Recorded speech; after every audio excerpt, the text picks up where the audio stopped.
Hello student, here this is Ajay Kumar Dubey, founder of ज्ञान निर्माण and director of निर्माण public school. आप सभी बच्चों का हम अपने चैनल ज्ञान निर्माण पर हार्दिक स्वागत करते हैं।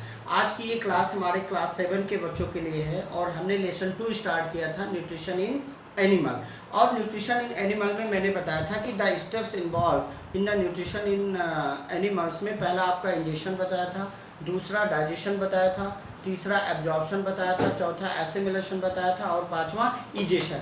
इंजेक्शन का मतलब इनटेक ऑफ फूड, डाइजेशन का मतलब break down of the food into the simpler form और एब्जॉर्प्शन का मतलब क्या होता है कि एब्जॉर्प्शन ऑफ फूड जब सिंपलर फॉर्म में हो जाए it is absorb by blood. Assimilation का मतलब क्या होता है distribution of the absorb food into the various part of the body. आज हम पढ़ेंगे न्यूट्रिशन इन ह्यूमन बीइंग। तो human being you know that this are human beings are considered as omnivores. Generally हम कहें कि जो ह्यूमन बीइंग्स होते हैं वो ऑमनिवोर की तरह कंसीडर किए जाते हैं। किसी भी ह्यूमन बीइंग्स की अगर हम बात करें कि इनमें जो डाइजेस्टिव सिस्टम कहें तो एक कंप्लीट डाइजेस्टिव सिस्टम होता है जो माउथ टू एनस जाता है, यानी एक पूरी की पूरी ट्यूब्स होगी जिसे हम लोग एलिमेंट्री कैनाल कहेंगे। क्या कहेंगे? Alimentary canal. और वो एलिमेंट्री कैनाल माउथ ओपनिंग से शुरू होगी और एनस ओपनिंग पे क्या हो जाती है? फिनिश हो जाती है। बात समझ में आया नहीं आया?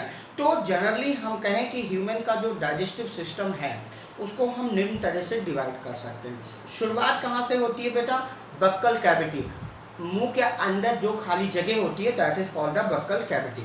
बक्कल कैविटी के बाद फूड पूरा का पूरा फूड पाइप में जाता है जिसको आइसोफेगस या फूड पाइप कहते हैं। अपने ही अंदर देखते चलें। फिर तीसरा फूड पाइप के बाद फूड एक जगह जाके स्टोर हो जाता है जिसे हम लोग क्या कहते हैं? स्टमक कहते हैं।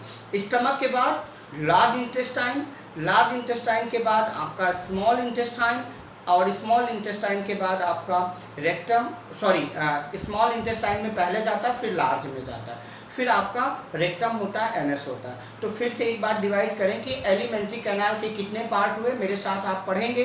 पहला बक्कल कैविटी, दूसरा आइसोफेगस या फूड पाइप, तीसरा स्टमक, चौथा small intestine, large intestine and rectum.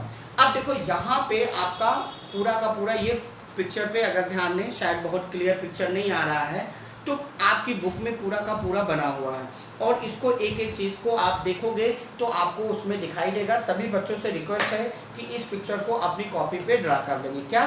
Buckle cavity, oesophagus, stomach, small intestine, large intestine, rectum, फिर आपका एनस आता है। बात समझ में? अच्छा, इसके बाद भी जो the gland associated with digestion are called the digestive gland. इसमें आपकी सलाइवरी ग्लैंड्स आ जाती हैं जो वेरियस काइंड के एंजाइम का सिक्रीशन करती हैं, लार का सिक्रीशन, सलेवा का सिक्रीशन करती हैं। और फिर आपका डाइजेस्टिव ग्लैंड में आपका पैंक्रियाज आता है और लीवर आता है।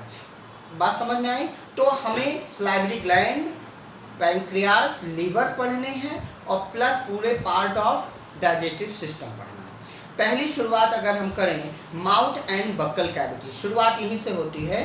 तो the opening of alimentary canal of human body is called the what? Mouth कहेंगे। अब ये ओपनिंग यानी द स्पेस बिटवीन या ओपनिंग ऑफ द माउथ कहें, ये आपका लिप हो जाता है। लिप के अंदर का जो स्पेस होता है माउथ के अंदर का, the space inside the mouth is called the buccal cavity. In the buccal cavity दो important organ होते हैं, एक आपके टीथ होते हैं और दूसरा टंग होता है। तो कौन से important organ हो गए? टीथ और टंग। अब बात करेंगे हम लोग बेटा टीथ के बारे में। टीथ क्या होते हैं? Teeth are the hard structure made up of the calcium attached to upper and lower jaws of the vertebrates and few lower animal. यानी टीथ ऐसे पार्ट होते हैं कि जो हार्ड होते हैं। आप किसी का बात जनरली ये जिस hard best substance found in your body enamel, ये माना जाता है कि सबसे कठोरतम पदार्थ अगर आपके बॉडी में कौन सा है तो वो है इनेमल। तो वो टीथ में पाया जाता है, ऊपर जो कवर होती है, ठीक है ना। तो जितने भी एनिमल्स होते हैं उनमें टीथ क्या होता है? एक तरह का प्राइमरीली ऑर्गन होता है कि जो मैस्टिकेशन ऑफ फूड में मदद करता है, जिससे क्या करते हैं? फूड की च्यूइंग करते हो, बाइटिंग करते हो, ग्राइंडिंग करते हो with the help of teeth. In human being की बात करें तो टीथ ह्यूमन बीइंग में एक इन्फेंसी पे ग्रो करते हैं जो कि 6 to 8 एज में आता है, मंथ में, तो उसे हम लोग मिल्क टीथ कहते हैं। And these milk teeth are replaced by the permanent teeth that, ठीक है, कुछ समय के बाद ये टीथ क्या हो जाते हैं, परमानेंट टीथ के बाद रिप्लेस कर दिए जाते हैं। In the human being there are the 4 types of the teeth are found, that is incisor सामने वाले टीथ, कैनिन बगल में होते हैं, premolars and molar. There are the 4 types of teeth, कौन कौन से, incisors, canines, premolars and molar teeth पाए जाते हैं। Incisor teeth are in front and the centre of the mouth and they have the sharp straight cutting as to the cut and bite off the food.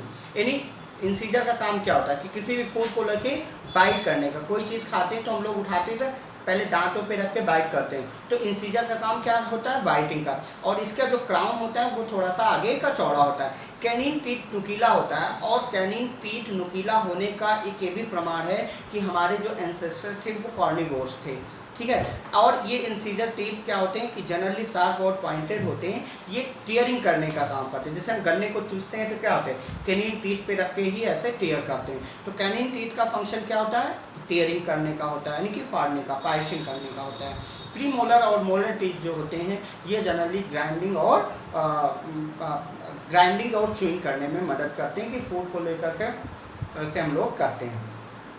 तो generally number of set की बात करें, teeth की बात करें तो अगर infant stage में नंबर ऑफ टीथ 20 होते हैं, जिनमें 8 टीथ इंसीजर होते हैं, 4 कैनिन होते हैं, प्री मोलर कोई भी नहीं होते, और 8 मोलर टीथ होते हैं। फिर आपका आता है सेकेंड सेट ऑफ एडल्ट में 8 incisor, 4 up and 4 down, canine teeth 4 होते हैं, 2 ऊपर और 2 नीचे, 4 हो गए। फिर आपका 8 प्री मोलर्स होते हैं, 4 ऊपर 4 नीचे, और 12 जो होते हैं आपके मोलर टीथ होते हैं। और इस प्रकार मिला करके देयर आर 32 टीथ हमारे बॉडी में पाए जाते हैं, ठीक है ना, ह्यूमन बींग्स में।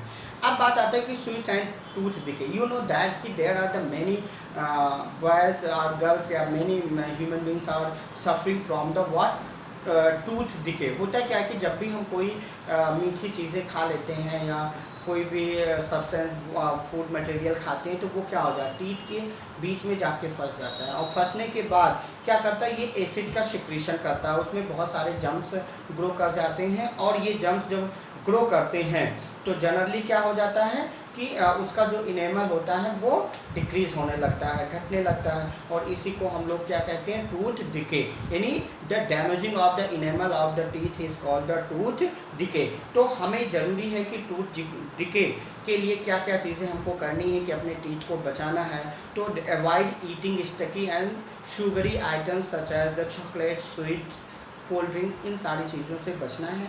ईट food items rich in calcium and phosphorus and clean your teeth with a brush और दातुन इन एवरीडे, यानी अपने दांतों की नियमित सफाई आपको करते रहना है। बात समझ में है। दूसरा इंपॉर्टेंट आर्गन क्या होता है, tongue. Tongue is a muscular structure and attach with the floor of buccal cavity. अगर जीभ को देखोगे तो पूरी जीभ देखोगे तो बक्कल कैविटी से क्या होती है, अटैच होती है।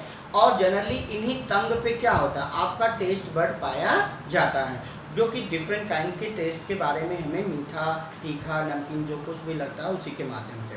The tongue taste our food and it mix saliva with the food during, taste में मदद करता है, सलाइवा का सिक्रेशन मिलाने का काम करता है, जैसे कलछी नहीं करती है कि खाने को मिक्स करते हैं, वैसे टंग करती है। And it pushes the food towards the teeth for chewing and it help in the swallowing of food and help in the speaking, बात करने में, खाने को निगलने में मदद करती है। और वहीं पे सलाइवरी ग्लैंड्स होती हैं माउथ के अंदर जो सलाइवा का सिक्रेशन करती हैं। नेक्स्ट टाइम में हम लोग आइसोफेगस के बारे में पढ़ेंगे।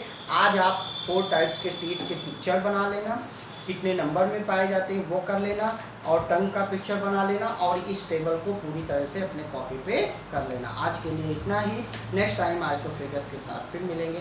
Thank you so much.